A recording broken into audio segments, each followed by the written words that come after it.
প্রিয় প্রথম বর্ষের শিক্ষার্থীরা, গুড মর্নিং সবাইকে। আশা করি তোমরা সবাই ভালো আছো।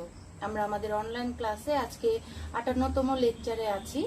গত ক্লাসে আমরা হিসাব বিজ্ঞান প্রথম পত্র থেকে একটা নতুন অধ্যায় শুরু করেছি, অধ্যায় 8, দৃশ্যমান ও অদৃশ্যমান সম্পদের হিসাব রক্ষণ, যেটাকে আমরা সংক্ষেপে বলতে পারি অবচয় হিসাব সংরক্ষণ। ওই চ্যাপ্টারটা গত ক্লাসে আমরা শুরু করে সেখান থেকে আমরা প্রাথমিক কিছু ধারণা নিয়েছি, থিওরিটিক্যাল কিছু বিষয় শিখেছি, অঙ্কের জন্য প্রয়োজনীয় কিছু নিয়ম আমরা শিখেছি। যেমন প্রথমে আমরা শিখেছি অবচয়ের সংজ্ঞা বা অবচয়ের ধারণা, মানে অবচয় বলতে আমরা কি বুঝি। তারপর অবচয়ের নির্ধারণের ক্ষেত্রে কিছু বিষয় বিবেচনা করতে হয়, অবচয় নির্ধারণে বিবেচ্য বিষয়, সেখানে 4টা বিবেচ্য বিষয় আমরা শিখেছি। সম্পত্তির মোট ক্রয় মূল্য, সম্পত্তির আনুমানিক আয়ুষ্কাল, ভগ্নাবশেষ মূল্য এবং অবচয়যোগ্য মূল্য, এই বিষয়গুলো শিখেছি। স্থায়ী সম্পত্তি কয় ধরনের হতে পারে, দৃশ্যমান অদৃশ্যমান স্থায়ী সম্পত্তি কোনগুলোর ক্ষেত্রে আমরা অবচয় শব্দটা ইউজ করি, কোন স্থায়ী সম্পত্তির ক্ষেত্রে আমরা অবলোপন শব্দটা ইউজ করি, এগুলো আমরা শিখেছি। তারপর আমরা অবচয় নির্ণয়ের বা অবচয় ধার্যের বিভিন্ন পদ্ধতি রয়েছে, সেই পদ্ধতিগুলোর নাম জেনেছি এবং প্রাথমিক কিছু ধারণা নিয়েছি। এবং সেখান থেকে প্রথম যে পদ্ধতি সরলরৈখিক বা স্থির কিস্তি পদ্ধতি, সেই পদ্ধতিতে বার্ষিক অবচয় কিভাবে নির্ণয় করতে হয় তার সূত্রটা আমরা শিখেছি। সরলরৈখিক পদ্ধতিতে অবচয়ের হার কিভাবে নির্ণয় করতে হয় সেটার সূত্র আমরা গত ক্লাসে শিখেছি। এবং অবচয়ের জন্য আমাদের যে জাবেদা দাখিলাগুলো দিতে হয়, সেটা প্রত্যেকটা পদ্ধতির জন্য একই জাবেদা দাখিলা দিতে হয়, শুধুমাত্র টাকার অঙ্কটা পার্থক্য হয় পদ্ধতি ভিত্তিতে। ঠিক আছে, এক এক পদ্ধতিতে অবচয়ের টাকার পরিমাণ এক এক রকম হবে, এটাই স্বাভাবিক, কিন্তু জাবেদা প্রত্যেকটা পদ্ধতির জন্য একই লেনদেনের জন্য জাবেদা হবে।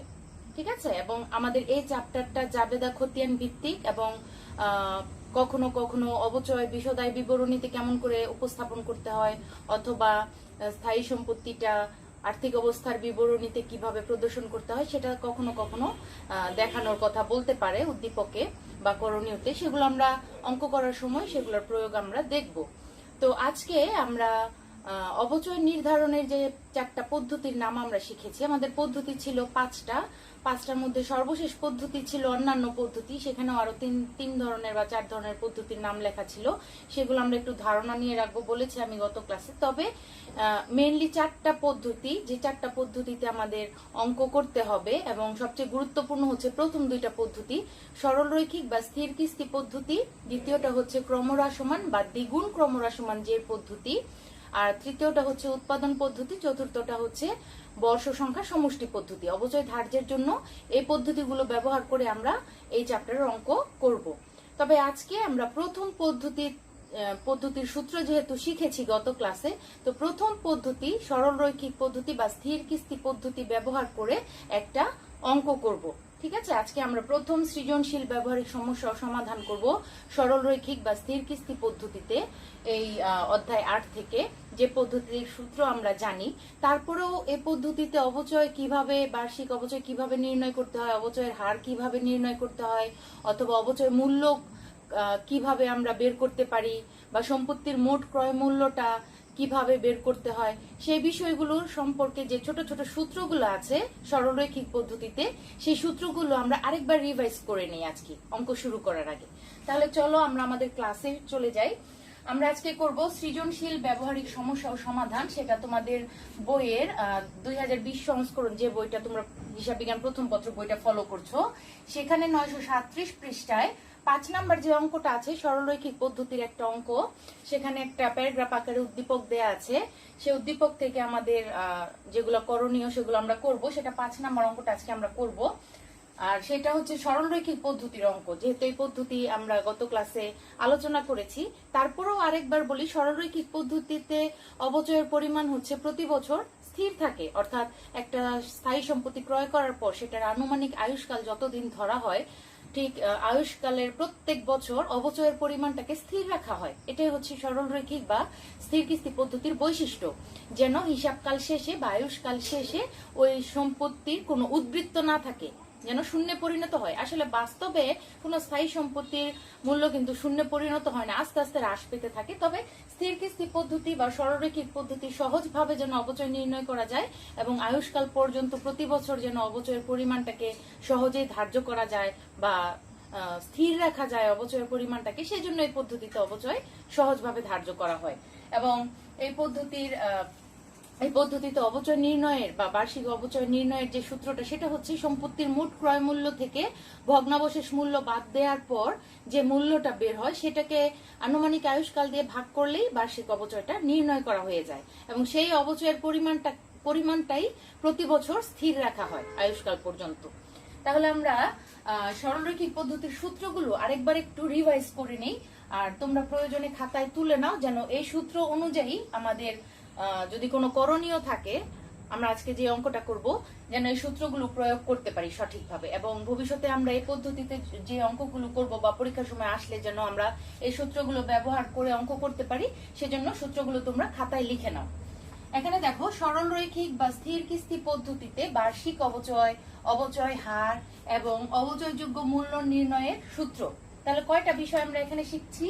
বার্ষিক অবচয় নির্ণয়ের একটা সূত্র আছে, সরলরৈখিক পদ্ধতিতে অবচয়ের হার নির্ণয়ের সূত্র আছে এবং অবচয়যোগ্য মূল্য নির্ণয়ের সূত্র আছে।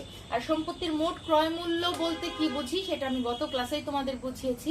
একটা সম্পত্তি ক্রয়ের সময় যে চালান মূল্যটা থাকে, অর্থাৎ যে ক্রয় মূল্য থাকে, সেটাকেই আমরা শুধুমাত্র সম্পত্তির ক্রয় মূল্য বলবো না। সম্পত্তি ক্রয়ের পর এর পরিবহন ব্যয় বা আমদানি শুল্ক এবং সম্পত্তিটা ব্যবহার উপযোগী করার জন্য সংস্থাপন ব্যয় পর্যন্ত যত ব্যয় হয়, অর্থাৎ সম্পত্তি ক্রয় থেকে সংস্থাপন ব্যয় পর্যন্ত যাবতীয় খরচকে একত্রে সম্পত্তির ক্রয় মূল্য বলা হয় বা মোট ক্রয় মূল্য বলা হয়। এটাকে আর আলাদাভাবে দেখালাম না, যখন আমরা অঙ্ক করতে যাব তখনই তোমরা সম্পত্তির মোট ক্রয় মূল্যটা নির্ণয় করাটা শিখে যাবে। তাহলে সূত্রগুলো, যে তিনটা সূত্রের কথা এখানে আমি উল্লেখ করেছি, সেই তিনটা সূত্র দেখো। 1 নাম্বার হচ্ছে বার্ষিক অবচয়, প্রথমটা। তাহলে বার্ষিক অবচয় সরলরৈখিক পদ্ধতিতে কিভাবে নির্ণয় করা হয়? সম্পত্তির মোট ক্রয় মূল্য মাইনাস ভগ্নাবশেষ মূল্য ডিভাইডেড বাই আনুমানিক বা প্রত্যাশিত আয়ুষ্কাল বা কার্যকরী আয়ুষ্কাল। এটা উদ্দীপকে দেয়া থাকবে আয়ুষ্কাল কত, সেইভাবে আমরা নির্ণয় করতে পারি। আর এই উপাদানগুলো যদি উদ্দীপকে না থাকে, তাহলে অবচয় নির্ণয়ের জন্য অবশ্যই একটা হার দেয়া থাকবে। অবচয় সরলরৈখিক পদ্ধতিতে অবচয় নির্ধারণের একটা বার্ষিক হার দেয়া থাকবে, অবচয়ের হার। সেই হার অনুযায়ীও আমরা অবচয় নির্ণয় করতে পারি। আর যদি আমাদের উদ্দীপকের পর করণীয় ক, খ, গ কোনো একটাতে বলা থাকে যে সরলরৈখিক পদ্ধতিতে অবচয়ের হার নির্ণয় করো, সেক্ষেত্রে আমরা অবচয়ের হার কিভাবে নির্ণয় করব? এটা হচ্ছে আমাদের দ্বিতীয় সূত্র। সরলরৈখিক পদ্ধতিতে অবচয়ের হার নির্ণয় হচ্ছে বার্ষিক অবচয় উপরে রাখবো আমরা। এই যে বার্ষিক অবচয়টা নির্ণয় করছি, সেটাকে আমরা উপরে রাখবো। যদি এই উপাদানগুলো নিয়ে বার্ষিক অবচয় আমরা নির্ণয় করতে না পারি, অথবা কোনো উপাদান নেই অবচয় নির্ণয়ে, তাহলে সরাসরি বার্ষিক অবচয় দেয়া থাকবে। আর যদি বার্ষিক অবচয় দেয়া না থাকে, তাহলে আমাদের অল্টারনেটিভ যে সংক্ষিপ্ত সূত্র, সেটা আমরা ইউজ করতে পারি। তাহলে উপরে হচ্ছে অবচয়ের হার নির্ণয়ের সূত্র হচ্ছে বার্ষিক অবচয় ডিভাইডেড বাই সম্পত্তির মোট ক্রয় মূল্য মাইনাস ভগ্নাবশেষ মূল্য গুণ 100। 100 না থাকলে কিন্তু হার বের করা যাবে না, হারটাকে কিন্তু শতকরা চিহ্ন দিয়ে আমাদের প্রকাশ করতে হয়, তাই অবশ্যই এখানে 100 দিয়ে গুণ করতে হবে। অথবা যদি এই বড় সূত্রটা আমরা মনে রাখতে না পারি বা আমাদের উদ্দীপকে এমন কোনো তথ্য নেই যে আমরা এই বড় সূত্রটা ব্যবহার করতে পারি, সেই ক্ষেত্রে অবচয়ের হার আমরা নির্ণয় করতে পারি সংক্ষেপে 100% ডিভাইডেড বাই আয়ুষ্কাল।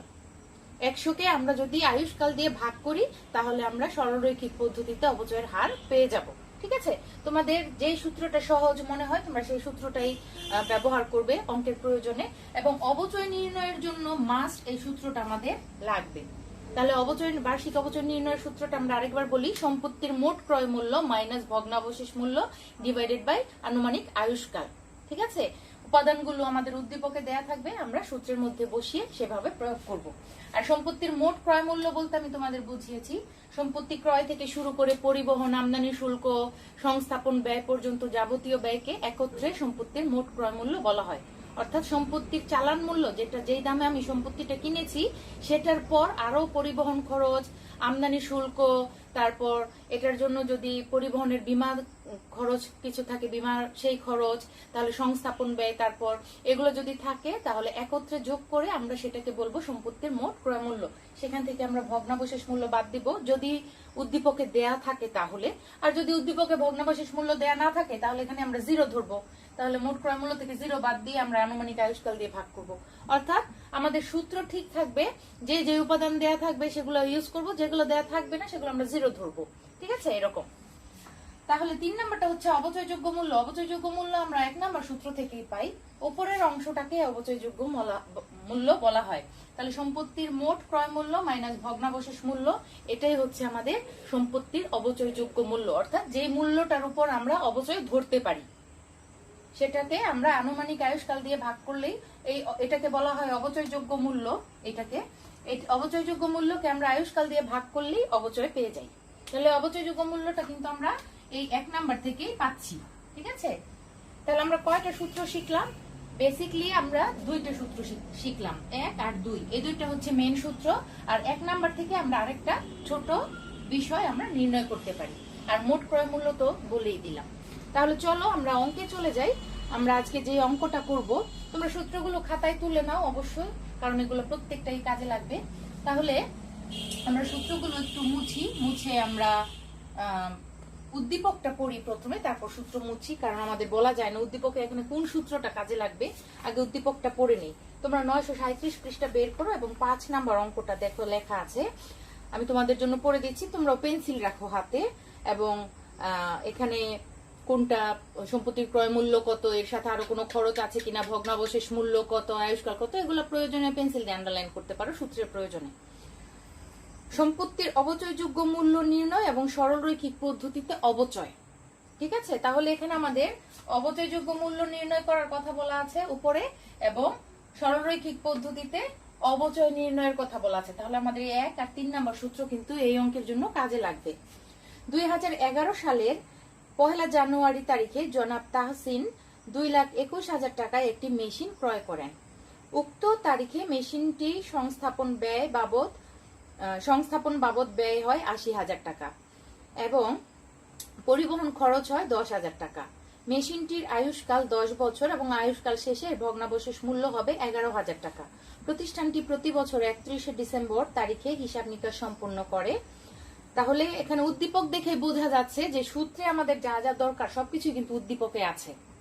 ঠিক আছে, তাহলে এবার দেখি আমাদের হিসাব কালটা হচ্ছে 2011 সাল এবং সেটা হচ্ছে জানুয়ারি টু ডিসেম্বর। তাহলে অবচয় সব সময় নির্ণয় করতে হয় কিন্তু হিসাবকালের শেষ তারিখে, এবং সেই শেষ তারিখেই কিন্তু আবার অবচয় হিসাবটাকে নামিক হিসাব ধরে বন্ধ করে দিতে হয়। তাহলে অবচয় ধার্য করতে হয় হিসাবকাল শেষে, ডিসেম্বরের 31 তারিখে নির্ণয় করতে হয় বার্ষিক অবচয়, এবং সেই তারিখেই আবার অবচয় হিসাবটা যেহেতু নামিক হিসাব বন্ধ করে দিতে হয়। অর্থাৎ এগুলো জাবেদা দাখিলার মাধ্যমে আমাদের দেখাতে হবে। দেখি করণীয়গুলো কি কি। ক, মেশিনের অবচয়যোগ্য মূল্য নির্ণয় করো এবং সরলরৈখিক পদ্ধতিতে বার্ষিক অবচয় নির্ণয় করো। তাহলে অবচয়যোগ্য মূল্য কোনটা আমরা নির্ণয় করতে পারবো? এই সূত্র, সম্পত্তির মোট ক্রয় মূল্য থেকে ভগ্নাবশেষ মূল্যটা বাদ দিব। এখানে সম্পত্তির মোট ক্রয় মূল্য বলতে সম্পত্তি ক্রয় আর আরো আনুষঙ্গিক যে ব্যয়গুলো দেয়া আছে, সংস্থাপন ব্যয় পর্যন্ত, পরিবহন খরচ, সংস্থাপন ব্যয়, এগুলা একত্রে যোগ করে সম্পত্তির মোট ক্রয় মূল্য বের করব, তা থেকে আমরা ভগ্নাবশেষ মূল্যটা বাদ দিব।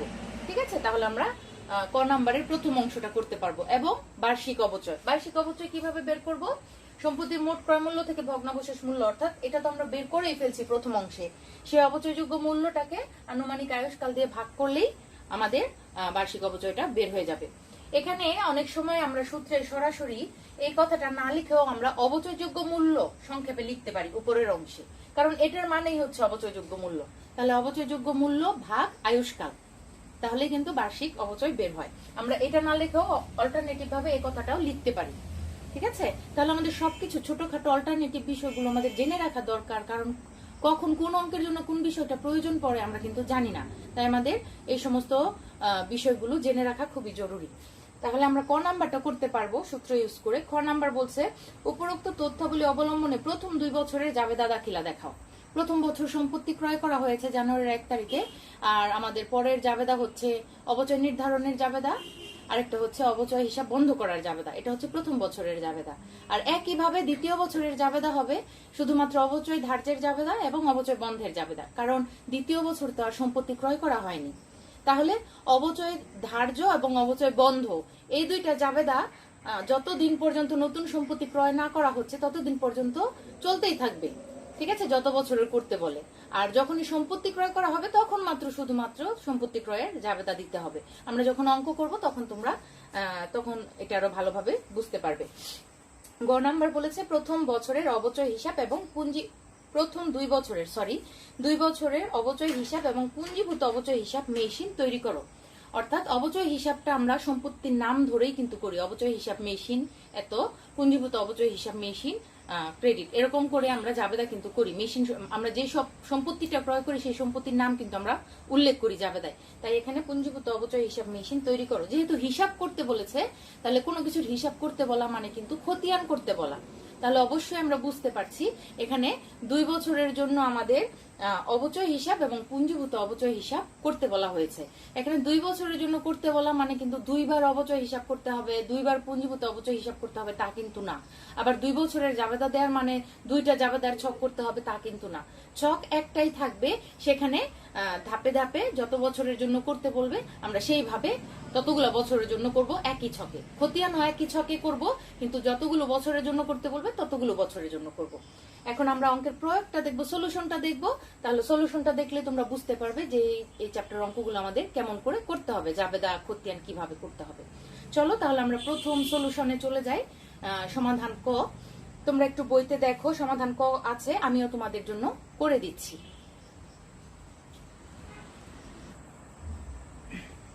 শিক্ষার্থীরা একটু খেয়াল করো, আমরা সমাধান কতে আছি। সমাধান ক আমরা 5 নম্বর অঙ্কটা করছি, সেটার সমাধান আমরা লিখে নিব। সমাধান ক, মেশিনের অবচয়যোগ্য মূল্য এবং বার্ষিক অবচয় নির্ণয়। আমাদের সরলরৈখিক পদ্ধতিতে বার্ষিক অবচয় নির্ণয় করতে বলেছে এবং অবচয়যোগ্য মূল্য নির্ণয় করতে বলেছে। আমরা জানি রোমান 1-এ আমরা প্রথম অংশটা নির্ণয় করি, সেটা রোমান 1 দিয়ে করি। অবচয়যোগ্য মূল্য আমরা সূত্রটা একটু লিখে নেই, বইতে লিখে নাই, সরাসরি অঙ্কটা করে দিয়েছে, কিন্তু আমি তোমাদের বোঝার জন্য আগে উপরে সূত্রটা লিখে নিয়েছি। অবচয়যোগ্য মূল্য কিভাবে নির্ণয় করতে হয়? সম্পত্তির মোট ক্রয় মূল্য মাইনাস ভগ্নাবশেষ মূল্য। এখানে সম্পত্তি বলতে মেশিনকে বোঝানো হচ্ছে। তাহলে একটা ছকের মধ্যে যেভাবে বইতে করে দেয়া আছে আমি সেভাবে তোমাদের জন্য উপস্থাপন করেছি। ক্রয় মূল্যের সাথে যাবতীয় খরচগুলো, সংস্থাপন ব্যয় পর্যন্ত যাবতীয় খরচগুলো এখানে যোগ করে দেখানো হয়েছে। ক্রয় মূল্য হচ্ছে 2,21,000 টাকা, মেশিনটা 2,21,000 টাকায় ক্রয় করা হয়েছে। সেটা সংস্থাপন ব্যয় যোগ সংস্থাপন ব্যয় বাবদ খরচ হয়েছে 80,000 টাকা এবং পরিবহন খরচ বাবদ ব্যয় হয়েছে 10,000 টাকা। আর কোনো খরচ নেই সংস্থাপন পর্যন্ত। তাহলে আমাদের টোটাল ক্রয় মূল্য হচ্ছে যে মেশিনের মোট ক্রয় মূল্য 3,11,000 টাকা আসে। এটা কিন্তু এই মোট ক্রয় মূল্যটা আসলো। এখন আমরা বাদ ভগ্নাবশেষ মূল্যটা দিব। তাহলে আমরা লিখবো বাদ ভগ্নাবশেষ মূল্য। বইতে দেয়া আছে ভগ্নাবশেষ মূল্য হবে 11,000 টাকা। তাহলে 3,11,000 টাকা থেকে আমরা 11,000 টাকা বাদ দিলে অবচয়যোগ্য মূল্য বের হবে আমাদের 3 লাখ টাকা। যে অবচয়যোগ্য মূল্যকে আমরা আয়ুষ্কাল দিয়ে ভাগ করলে অবচয় পেয়ে যাব। অর্থাৎ এটা হচ্ছে আমাদের অবচয় নির্ণয়ের সূত্রের উপরের অংশ, যেটাকে সংক্ষেপে বলা হয় অবচয়যোগ্য মূল্য। দ্বিতীয় অংশে আমাদের কি নির্ণয় করতে বলেছে? বার্ষিক অবচয়। তাহলে দেখো রোমান 2 দিয়ে আমি লিখেছি সরলরৈখিক পদ্ধতিতে বার্ষিক অবচয়। মেশিনের অবচয়যোগ্য মূল্য, অর্থাৎ এই কথাটাকেই আমি সংক্ষেপে লিখেছি অবচয়যোগ্য মূল্য, ঠিক আছে। আর বারবার করে এই কথাটা লিখলাম না, যেহেতু আমরা এই অংশটা বের করে ফেলেছি, তাই আমি লিখলাম মেশিনের অবচয়যোগ্য মূল্য ডিভাইডেড বাই আয়ুষ্কাল। এখানে সরাসরি আয়ুষ্কাল বলেছে, আনুমানিকও বলেনি, কার্যকরী বলেনি, প্রত্যাশিত কিছুই বলেনি, শুধু আয়ুষ্কাল বলেছে, তাই আমি আয়ুষ্কাল শব্দটা ইউজ করেছি। তাহলে মেশিনের অবচয়যোগ্য মূল্য হচ্ছে 3 লাখ, আয়ুষ্কাল বইতে দেয়া আছে উদ্দীপকে 10 বছর। তাহলে 3 লাখকে 10 দিয়ে ভাগ করলে আমার অবচয় আসে 30,000 টাকা। তাহলে বার্ষিক অবচয় কত আসলো? 30,000 টাকা, ঠিক আছে। তাহলে আমরা জাবেদার জন্য অবচয় কিন্তু পেয়ে গেলাম। মেশিনের মোট ক্রয় মূল্য কিন্তু এইটা জাবেদা করার সময় কিন্তু আমরা যখন দিব মেশিন হিসাব ডেবিট, নগদান হিসাব ক্রেডিট, তখন কিন্তু আমাদের মোট ক্রয় মূল্যটা এটা দেখাতে হবে, ঠিক আছে। কারণ সবকিছু সংস্থাপন পর্যন্ত, পরিবহন সংস্থাপন যাবতীয় খরচ একত্রে করে কিন্তু সম্পত্তি হিসাবে দেখাতে হয়। তাহলে মেশিন হিসাব হচ্ছে 3,11,000 টাকা আর নগদান হিসাব হচ্ছে 3,11,000 টাকা। এটা হচ্ছে প্রথম জাবেদা। আর বার্ষিক অবচয়ের জাবেদাটা কি? 31শে ডিসেম্বর তারিখে ওই সালের অবচয় হিসাব ডেবিট, পুঞ্জীভূত অবচয় হিসাব ক্রেডিট 30,000 টাকা, মেশিন নাম দিয়ে দিব। আর যখন আমরা অবচয়টাকে বন্ধ করব, জাবেদা কি দিব? আয় সারাংশ হিসাব ডেবিট, অবচয় হিসাব ক্রেডিট। এই অবচয়ের টাকা দিয়েই বন্ধ করতে হবে। ঠিক আছে, এইভাবে আমরা পরপর 2 বছরের জাবেদা দিব। কিন্তু সম্পত্তি ক্রয়ের জাবেদাটা প্রথম বছরই হবে, কারণ একবারই সম্পত্তি ক্রয় করা হয়েছে। তাহলে আমরা জাবেদা দাখিলা দিতে পারবো। এখন আমরা জাবেদা করব। চলো আমরা জাবেদায় চলে যাই। তবে জাবেদায় চলে যাওয়ার আগে একটা কারেকশন আছে। তোমাদের বইয়ের উদাহরণ 1 929 পৃষ্ঠায় একটু যাবে।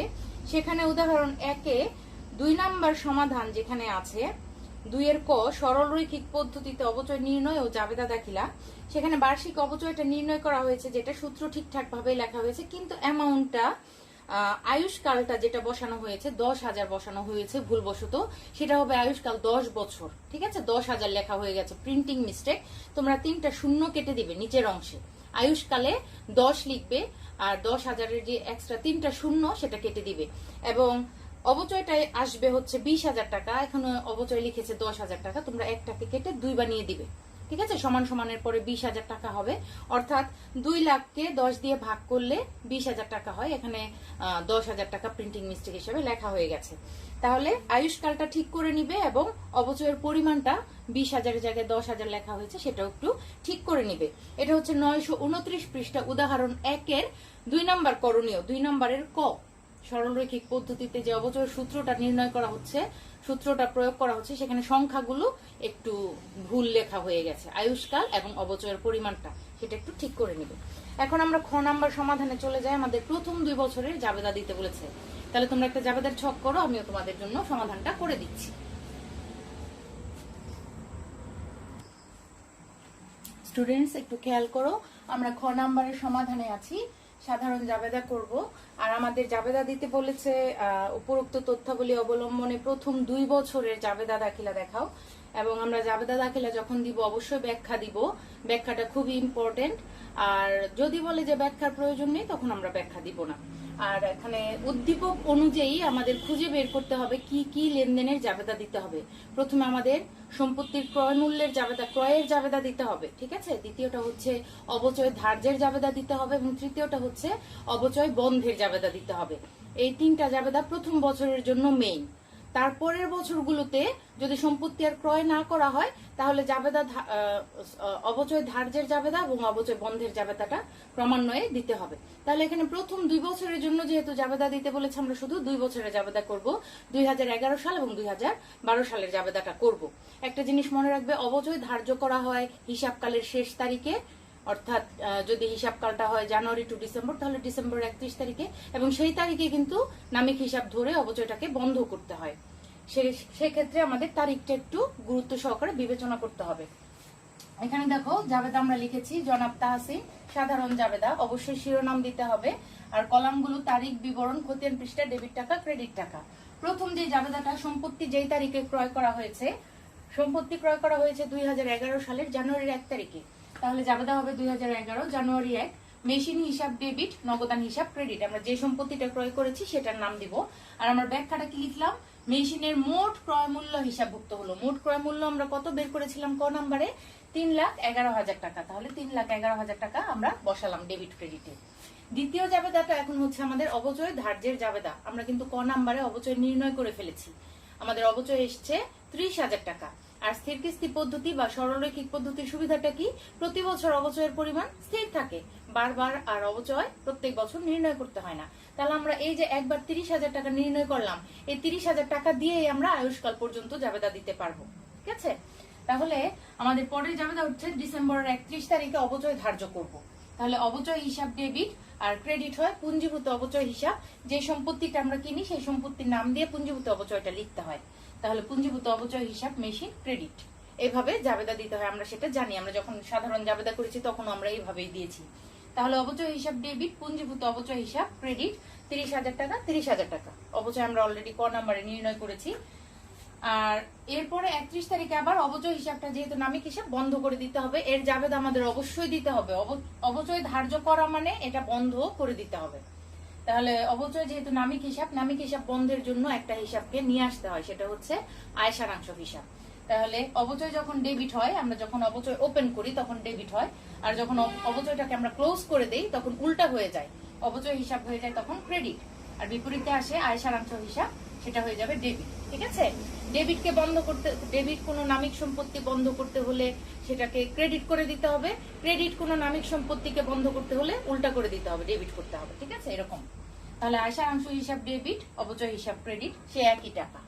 আমরা কি লিখবো? অবচয় হিসাব বন্ধ করা হলো, আর উপরে আমরা লিখেছি বার্ষিক অবচয় হিসাবভুক্ত হলো। এখন আমাদের যেহেতু 2 বছরের জাবেদা দিতে বলেছে, আমরা 2011 পর 11 জাবেদায় 3টা হয়েছে, 11 পর আমরা 2012 সালে চলে যাব।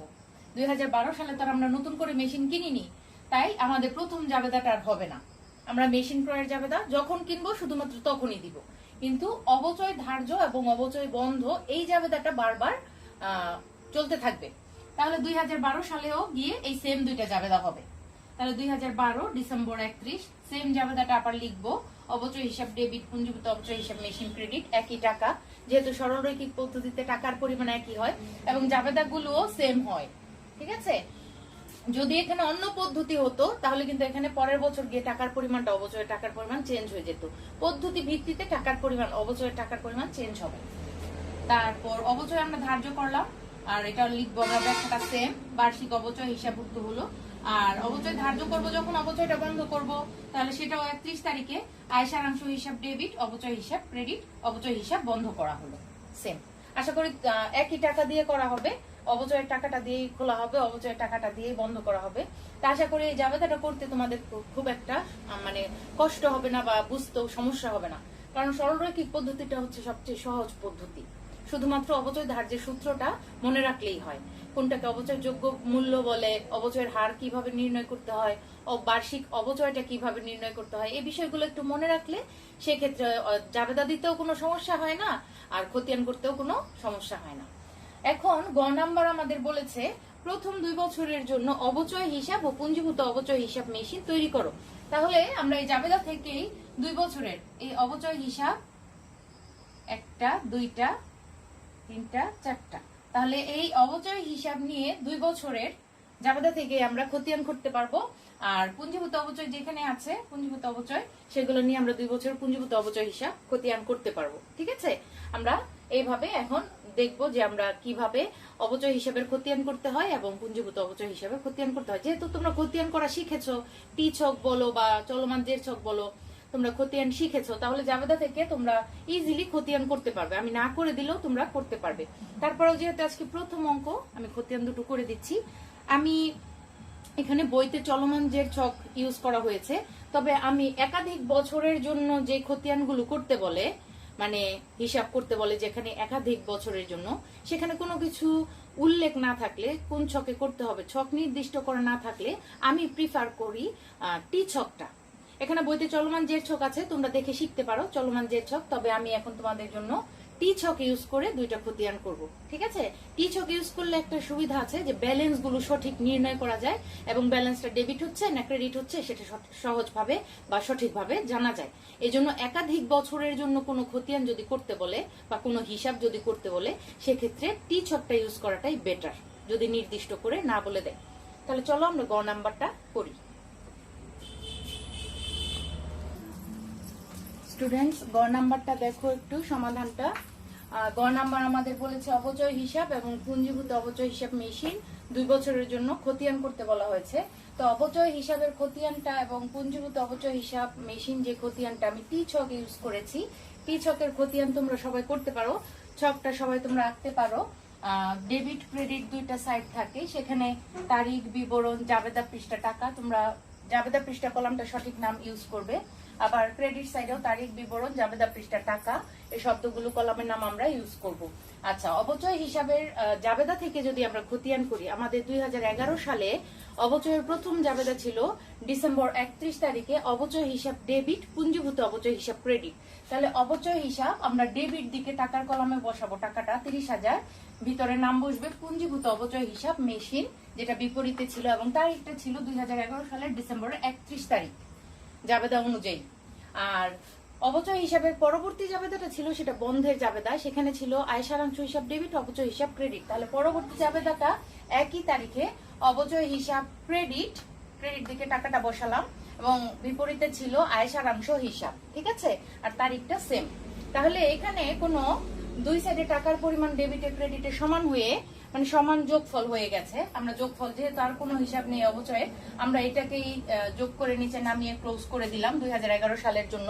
অথবা ম্যাক্সিমাম অঙ্কেই দেখবে এই 30,000 মানে একটা অ্যামাউন্ট দুই সাইডে যেহেতু সমান, এখানেই সাথে সাথে ক্লোজ করে দিচ্ছে, যোগফল নামানো হচ্ছে না। সেটা করলেও হবে, তবে সঠিক নিয়ম হচ্ছে যোগফল নামিয়ে তারপর ক্লোজ করে দেওয়া। ঠিক আছে, আমরা সরাসরি ক্লোজ করে দিলেও পারতাম। এই 30,000 এখানে না লিখে আলাদাভাবে আমরা সরাসরি এখানে 30,000-এর নিচে দাগ দিয়ে দিতে পারতাম, প্রথম 30,000-এর নিচে। আচ্ছা, যেহেতু এখানে কোনো ব্যালেন্স নাই, তাহলে প্রথম বছরের খতিয়ান করা শেষ। এবার দ্বিতীয় বছর সেম জাবেদাই হয়েছিল আমাদের অবচয়ের জন্য। তাহলে 2012 সালের ডিসেম্বর 31 পুঞ্জীভূত অবচয় হিসাব মেশিন। প্রথমটা যেভাবে দিয়েছি দ্বিতীয় বছরেরটাও সেমই হবে, যেহেতু এটা আমাদের স্থির কিস্তি পদ্ধতি, সেভাবে করতে হবে। তাহলে প্রথম অবচয় হিসাব ডেবিট 30,000 টাকা, পুঞ্জীভূত অবচয় হিসাব আমরা ভিতরে লিখবো, তারিখ দিব 2012 সালের 31শে ডিসেম্বর। আর আয় সারাংশ হিসাব দিয়ে অবচয় হিসাবকে বন্ধ করা হয়েছিল, ক্রেডিট 30,000, এটাকে নামাইলাম, ক্লোজ করলাম, ভিতরে আয় সারাংশ হিসাব, ডেট সেম। ঠিক আছে, 2012 সালের 31শে ডিসেম্বর। এরকম যদি আরো আয়ুষ্কাল পর্যন্ত 3 বছরের জন্য করতে বলতো, তাহলে সেম ভাবে পরবর্তী 2013 সালে গিয়ে একই জাবেদা, একই খতিয়ান একইভাবে বসতো। তার মানে সরলরৈখিক পদ্ধতি বলো, যে পদ্ধতি বলো, অবচয় হিসাবে কোনো ব্যালেন্স বের হয় না। যেহেতু এটা নামিক হিসাব, ওই বছরে হিসাবটা বন্ধ করে দিতে হয়। তাই প্রথমে অবচয় হিসাব ওপেনের জাবেদা হয়, খতিয়ান হয়, পরে বন্ধের খতিয়ানটা দিয়ে ক্লোজ করা হয়, কোনো ব্যালেন্স বের হয় না। এবং ধাপে ধাপে যত বছরের জন্য করতে বলবে তোমরা, একইভাবে তোমরা পরবর্তী বছরগুলোতেও খতিয়ানগুলো এইভাবেই করতে পারবে। সেটা টি ছক বলো অথবা চলমান জের ছক বলো, বইতে চলমান জের ছকে করা আছে, তোমরা সেটাও ফলো করতে পারো। তবে সেক্ষেত্রে একটু খেয়াল করে নিতে হবে, কারণ একটা টাকার অ্যামাউন্ট ডেবিটে বসছে, একটা টাকার অ্যামাউন্ট ক্রেডিটে বসছে, ব্যালেন্স থাকছে না কোনো, সেটা খেয়াল রাখতে হবে। এবার আসছে পুঞ্জীভূত অবচয় হিসাব মেশিন। ডেবিট ক্রেডিট দুইটা সাইড রাখবো টি ছকে। আমরা একটা খতিয়ান যে ছকে করব, সবগুলো খতিয়ান কিন্তু ওই ছকেই করতে হবে, ওই নিয়মের ছকে। ঠিক আছে, টি ছকে স্কুলে প্রতিটা টি ছকেই করতে হবে। তাহলে তারিখ বিবরণ এখানে হবে জাবেদা পৃষ্ঠা, যে ভুলটা অনেক স্টুডেন্ট করে, এখানে আমিও তোমাদের মতো ভুল করে ফেলেছি, এখানে জাবেদা পৃষ্ঠা হবে। ঠিক আছে, জাবেদা পৃষ্ঠা, টাকা, তারিখ বিবরণ, জাবেদা পৃষ্ঠা, টাকা, আর জাবেদায় থাকে খতিয়ান পৃষ্ঠা। আচ্ছা, এখানে তাহলে জাবেদা অনুযায়ী পুঞ্জীভূত অবচয়ের জাবেদা প্রথম বছর 2011 সালে কোন জাবেদাটা হয়েছিল? যখন আমরা অবচয় ধরেছিলাম, অবচয় ধার্য করেছিলাম ডিসেম্বর 31 তারিখে, তখন অবচয় হিসাব ডেবিট, পুঞ্জীভূত অবচয় হিসাব ক্রেডিট হয়েছিল। তাহলে পুঞ্জীভূত অবচয় হিসাব ক্রেডিট যেহেতু হয়েছে, আমরা ক্রেডিট দিকে চলে যাই, 30,000 টাকা, আর ভিতরে বসবে তার বিপরীতে যে ছিল, ডেবিটে যে ছিল অবচয় হিসাব, তারিখটা হচ্ছে 2011 সালের 31শে ডিসেম্বর। তাহলে 2011 সালে পুঞ্জীভূত অবচয়ের আর কোনো জাবেদা ছিল না, আর কোনো হিসাব ছিল না। তাহলে একটাই হবে 2011 সালে অবচয় হিসাব দিয়ে 30,000 টাকা। তাহলে ডেবিটে যেহেতু কোনো হিসাব নেই, তাহলে ডেবিট সাইডে হবে যোগফল, আমরা বরাবর দাগ দিয়ে বসাবো যোগফল। যোগফল বসিয়ে যেটুকু আমাদের যে সাইডে কম, সেটা হবে ব্যালেন্স সিডি, ডেবিট দিকে 2011 সালে ডিসেম্বর 31, ব্যালেন্স সিডি 30,000 টাকা, 30,000 টাকা যোগফল। আমরা যোগফলের জন্য দাগগুলো বরাবর রাখবো। 2011 সালের কিন্তু পুঞ্জীভূত অবচয় হিসাব মেশিন করা শেষ, খতিয়ান, অবচয় হিসাব, ব্যালেন্স সিডি। ঠিক আছে, দুই সাইডে করা হলো। এখন আমরা যেটা ব্যালেন্স সিডি বের করি, যেই সালে শেষ দিনে ব্যালেন্স সিডি বের করি, নিয়ম অনুযায়ী সেই ব্যালেন্স সিডিটা পরবর্তী বছরের শুরুর তারিখে হয়ে যায় ব্যালেন্স বিডি। তাহলে এই যে ব্যালেন্স সিডি ডিসেম্বর 31 তারিখ 2011, এই ব্যালেন্স সিডিটা আমাদের যদি কোনো পরবর্তী বছরে কিছু করতেও না বলতো, তাহলে আমাদের এই সিডিটাকে বিডি হিসেবে দেখিয়ে কিন্তু অঙ্কটা শেষ করতে হতো। কিন্তু আমাদের যেহেতু 2 বছরের করতে বলেছে, আমাদের স্বাভাবিকভাবেই 2012 সালে এখন যেতে হবে, এই সিডিটা অপোজিট সাইডে গিয়ে এখন বিডি হিসেবে দেখাতে হবে, এবং অবশ্যই সেটা 2012 সালের প্রথম তারিখে, জানুয়ারি 1 তারিখে ব্যালেন্স বিডি কত টাকা? এই যে 30,000 টাকা, এই যে 30,000 টাকা। ঠিক আছে, তাহলে যেটা ব্যালেন্স সিডি হয়েছে আগের বছরের শেষ তারিখে, সেটা অপোজিট সাইডে গিয়ে ব্যালেন্স বিডি হবে, এবং পরের বছরের শুরুর তারিখে। এরপর হচ্ছে, যেহেতু আমাদের আরেক বছরের পুঞ্জীভূত অবচয় হিসাব করতে বলেছে, তাহলে এর পরের বছর আমাদের পুঞ্জীভূত অবচয়ের জাবেদা কি ছিল? তাহলে 2012 সালের ডিসেম্বর 31 তারিখে আরেকটা পুঞ্জীভূত অবচয়ের জাবেদা আমরা পেয়েছি, জাবেদা থেকে দেখলে পাবে, সেখানে অবচয় ডেবিট, পুঞ্জীভূত অবচয় হিসাব ক্রেডিট। তাহলে এখানে পুঞ্জীভূত অবচয় যেহেতু ক্রেডিট, আবার 30,000 টাকা আসলো, ঠিক আছে, এটা হচ্ছে ব্যালেন্স বিডির 30,000 আর এটা হচ্ছে 2012 সালের অবচয় ধার্যের যে পুঞ্জীভূত অবচয় সেই 30,000। তাহলে অবচয় হিসাব লিখলাম, তারিখ দিলাম ডিসেম্বর 31। তাহলে এখানে 30,000 আর ব্যালেন্স বিডির 30,000 আর অবচয়ের 30,000 দুইটা মিলে টোটাল পুঞ্জীভূত হলো 60,000। একটা জিনিস মনে রাখবে, পুঞ্জীভূত অবচয় কিন্তু প্রতি বছর বাড়তে থাকে। ঠিক আছে, পুঞ্জীভূত অবচয় তো নামিক হিসাব না, এটা বিপরীত সম্পত্তি হিসাব। এটা এই পুঞ্জীভূত অবচয়, এই পুঞ্জি যে নামটা, এই যে পুঞ্জীভূত মানে সঞ্চিত হতে থাকে, অবচয়ের পরিমাণটা প্রতি বছর বাড়তে থাকে, এটাকে বলা হয় পুঞ্জীভূত অবচয় হিসাব। তাহলে সবসময় খেয়াল রাখবে পুঞ্জীভূত অবচয়ের ব্যালেন্স কিন্তু প্রতি বছর যত বছর করতে বলবে তত বছরের পর বছর বাড়তে থাকবে পরিমাণটা। তাহলে প্রথম বছর ছিল ব্যালেন্স সিডি 30,000, দ্বিতীয় বছর এসে আমাদের 60,000 হয়েছে। ডেবিট সাইডে কিন্তু কিছু নেই, তাহলে ডেবিট সাইডে যেহেতু কিছু নেই আমরা যোগফলের দাগটা দিব বরাবর, 60,000 লিখলাম দুই সাইডেই। এখানে আমাদের ডেবিট সাইডে লিখতে হবে ব্যালেন্স সিডি, এই টোটাল যত টাকা কম তত টাকা, 60,000 কিন্তু ব্যালেন্স সিডি দ্বিতীয় বছরে। তাহলে 2012 ডিসেম্বর 31 ব্যালেন্স সিডি 60,000। এই ব্যালেন্স সিডি গিয়ে আমরা আবার পরের বছরের শুরুর তারিখে বিডি দেখিয়ে ছকটা ক্লোজ করে দিব। যদি আমাদের 3 বছরের জন্য করতে বলতো তাহলে কিন্তু আবার ব্যালেন্স বিডি দেখিয়ে আবার অবচয় হিসাব 30,000 এখানে লিখলে তখন কিন্তু আবার পুঞ্জীভূত অবচয় 90,000 হয়ে যেত। কিন্তু আমাদের যেহেতু 2 বছরের জন্য করতে বলেছে, আমরা 2 বছরের জন্য খতিয়ানটা করে যেটা ব্যালেন্স সিডি হয়েছে পরের বছরের শুরুর তারিখে বিডি দেখিয়ে সেই অ্যামাউন্টটাকে বিডি দেখিয়ে আমরা ছকটা ক্লোজ করে দিলাম। আশা করি তোমরা খতিয়ান যেহেতু আগে করেছো অবশ্যই বুঝতে পারবে। ঠিক আছে, তাহলে আশা করি অবচয় হিসাব এবং পুঞ্জীভূত অবচয় হিসাব যে সম্পত্তির নামে দেয়া আছে মেশিন, তোমরা সেটা করতে পেরেছো। আমি টি ছকে দেখিয়েছি, বইতে চলমান যে ছকে করা আছে তোমরা সেটাও দেখবে, আর আমার বিশ্বাস তোমরা বুঝতে পারবে। ঠিক আছে, তো সবাই ভালো থাকো, আজকের ক্লাস এই পর্যন্তই থাকুক। আমি তোমাদের যেটা বলবো, তোমরা বইয়ের উদাহরণ থেকে এই সরলরৈখিক পদ্ধতিতে যতগুলো অঙ্ক আছে, বেশি অঙ্ক নেই সরলরৈখিক পদ্ধতির অঙ্কগুলো একটু স্টাডি করবে, যে উদাহরণগুলো আছে, এবং বোর্ডের অঙ্কগুলোর মধ্যে কোনগুলো সরলরৈখিক পদ্ধতিতে আছে সেগুলো একটু দেখে খাতায় প্র্যাকটিস করবে। তো নেক্সট ক্লাস পর্যন্ত সবাই ভালো থাকো। পরবর্তী ক্লাসে আমরা নতুন একটা পদ্ধতি শিখবো, ক্রমহ্রাসমান জের পদ্ধতি, এবং সেই পদ্ধতির নিয়ম শিখে আমরা একটা অঙ্ক করব পরবর্তীতে। সবাই সুস্থ থাকো, নিরাপদে থাকো। ধন্যবাদ সবাইকে।